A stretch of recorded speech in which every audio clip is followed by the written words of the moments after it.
ஒரு நாள் பேரரசர் அக்பர் தன் அமைச்சர்களுடன் பேசிக் கொண்டிருந்தார்.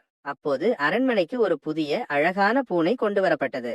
அந்த பூனை மிகவும் பளபளப்பான ரோமங்களுடனும் கவர்ச்சியான கண்களுடனும் இருந்தது. அக்பர் அந்த பூனையை பார்த்து, இது மிகவும் அழகான பூனை, இதை இவ்வளவு அழகாக வளர்த்தது யார் என்று கேட்டார். அமைச்சர்களில் ஒருவர், அரசே, இது ஒரு சிறப்பு வகை பூனை.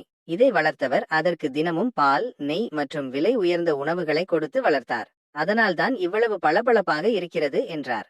மற்றொரு அமைச்சர், இல்லை அரசே, இந்த பூனைக்கு தினமும் குளிக்க வைத்து சிறப்பு எண்ணெய்களை பூசி மிகவும் சுத்தமாக பராமரிக்கப்படுகிறது. அதனால்தான் இவ்வளவு அழகாக இருக்கிறது என்று கூறினார். ஒவ்வொரு அமைச்சரும் தங்கள் அறிவை காட்டிக்கொள்ளும் விதமாக ஏதேனும் ஒரு காரணத்தை சொல்லிக் கொண்டிருந்தனர். ஆனால் பீர்பால் அமைதியாக இருந்தார். அக்பர் பீர்பாலை பார்த்து, என்ன பீர்பால், நீ ஒன்றும் சொல்லவில்லையே? இந்த பூனையின் அழகுக்கு என்ன காரணம் என்று உனக்கு தெரியவில்லையா என்று கேட்டார். பீர்பால் சிரித்துக்கொண்டே, அரசே, இந்த பூனையின் அழகுக்கு உண்மையான காரணம் நான் சொல்ல வேண்டுமானால் அதற்கு ஒரு சோதனை செய்ய வேண்டும் என்றார். அக்பர் ஆச்சரியமடைந்தார். சோதனையா?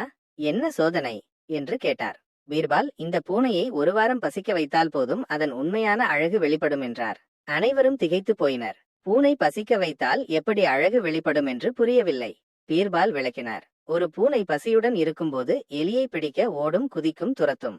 அப்போது அதன் ரோமங்கள் எப்படி பளபளப்பாக இருந்தாலும் அதன் வேட்டை திறனும் அதன் சுறுசுறுப்பும் தான் அதன் உண்மையான அழகையும் வலிமையையும் காட்டும். வெளிப்புற அழகு மட்டும் உண்மையில்லை, உள்ளிருக்கும் சுறுசுறுப்பும் திறமையும் தான் ஒரு ஜீவனின் உண்மையான அழகு என்றார். அக்பர் பீர்பாலின் புத்திசாலித்தனத்தை பாராட்டினார். வெறும் வெளிப்புற அழகை மட்டும் பார்க்காமல் ஒரு பொருளின் அல்லது ஒருவரின் உண்மையான திறமையையும் உள்ளார்ந்த குணங்களையும் கண்டறிய வேண்டும் என்ற உண்மையை பீர்பால் அழகாக உணர்த்தினார். இந்த கதை உங்களுக்கு பிடித்திருக்கிறதா? வேறு ஏதேனும் கதை வேண்டுமானால் கேளுங்கள்.